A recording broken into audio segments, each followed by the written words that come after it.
बिस्मिल्लाहिर्रहमानिर्रहीम। अस्सलाम वालेकुम। कैसे हैं आप सब? उम्मीद करती हूँ आप सब ठीक होंगे। देसी खाने यूट्यूब चैनल से आज मैं एक नई रेसिपी के साथ हाजिर हूँ। आज हम मूंगफली की बुनाई करेंगे। मूंगफली बुनाई करनी बहुत ही आसान है और बहुत ही इजी रेसिपी है, तो आप सबसे रिक्वेस्ट है कि आप वीडियो को मुकम्मल देखा करें। सबसे पहले मैंने एक खुला बर्तन ले लिया है, उसके बाद हम इसमें नमक शामिल कर देंगे। बिस्मिल्लाहिर्रहमानिर्रहीम। हस्बे ज़रूरत हम इसमें नमक शामिल करेंगे, जितना हमें नमक चाहिए। तो नमक को हम थोड़ा सा गर्म कर लेंगे जी। तो नमक शामिल कर दिए। एक छोटी सी टिप्स आप लोगों के साथ शेयर करूंगी। यहाँ पर मेरे पास है सरसों का तेल, तो थोड़ा सा हम 2 से 3 कतरे सरसों का तेल शामिल कर देंगे। सरसों के तेल का ये फ़ायदा है कि नमक हमारा उड़ेगा नहीं और मूंगफली भी भून के हमारी बहुत खस्ता सी तैयार हो जाएगी। अच्छे से मिक्स कर लेंगे। तो यहाँ पर मेरे पास कच्ची मूँगफली है आधा किलो, तो मूँगफली को शामिल कर देंगे और अच्छे से इस तरह से मिक्स कर लेंगे। थोड़ा सा और नमक हम इसमें शामिल करेंगे और मीडियम फ्लेम पे हम मूंगफली की बुनाई करेंगे जी। मूंगफली कलर चेंज करना शुरू कर दिए। इस तरह से हम इसमें मुसलसल चम्मच हिलाते जाएंगे और इस तरह से हम मूंगफली की बुनाई करते जाएंगे। तो बाज़ार में रेत में भी मूंगफली की बुनाई हो सकती है, लेकिन नमक में जो होता है वो बहुत टेस्टी होती है, बहुत ही मज़े की बनती है और बहुत खस्ता बनती है। तो एक दफ़ा आप इस मूंगफली को नमक में भी भून के ट्राई करें, बहुत मज़े की बनती है। तो 5 मिनट के बाद इसकी ये कंडीशन आ चुकी है, थोड़ा सा कलर चेंज करना शुरू कर दिया है और मीडियम फ्लेम पे मैं मूंगफली की बुनाई कर रही हूँ। यहाँ पे थोड़ा सा हम सरसों का तेल थोड़ा सा और हम शामिल करेंगे, बस 2 से 3 कतरे। 2 से 3 कतरे पहले मैंने शामिल किए हैं और 5 मिनट के बाद 2 से 3 कतरे और मैंने शामिल किए हैं। सरसों के तेल का ये फ़ायदा है कि नमक भी नहीं उड़ता और मूँगफली भी हमारी बहुत ही खस्ता सी बनती है, बड़ी ज़बरदस्त सी इसकी बुनाई होती है।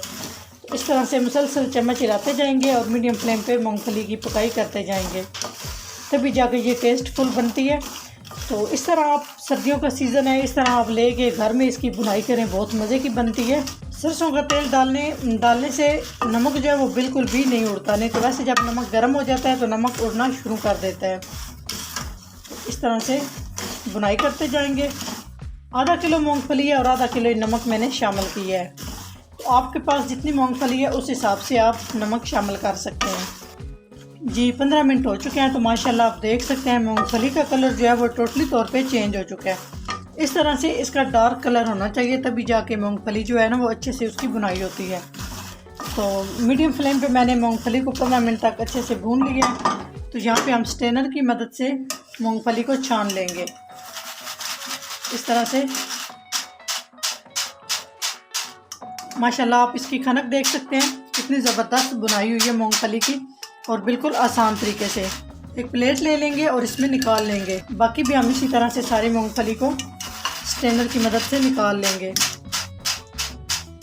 मूंगफली निकालने के बाद तकरीबन 10 मिनट तक मूंगफली को ऐसे पड़े देना चाहिए। जब थोड़ी सी ये ठंडी हो जाए उस टाइम ये खस्ता और मज़े की मूंगफली बनती है।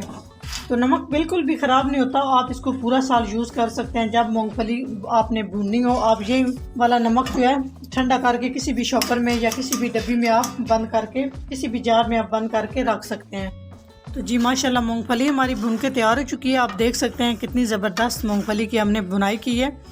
तो अभी मैं आपको एक दाना तोड़ के दिखाती हूँ, ये कितनी, ये देखें माशाल्लाह इतनी ज़बरदस्त इसकी बुनाई हुई है, तो बिल्कुल आसान तरीके से। अगर मेरी वीडियो अच्छी लगे तो लाइक एंड शेयर कीजिएगा। चैनल को सब्सक्राइब नहीं किया तो प्लीज़ चैनल को सब्सक्राइब करें और बेल आइकन लाजमी प्रेस करें, इससे मेरी हर नई आने वाली वीडियो सबसे पहले देख सकेंगे। नेक्स्ट वीडियो में हाज़िर होंगे, तब तक के लिए अल्लाह हाफिज़।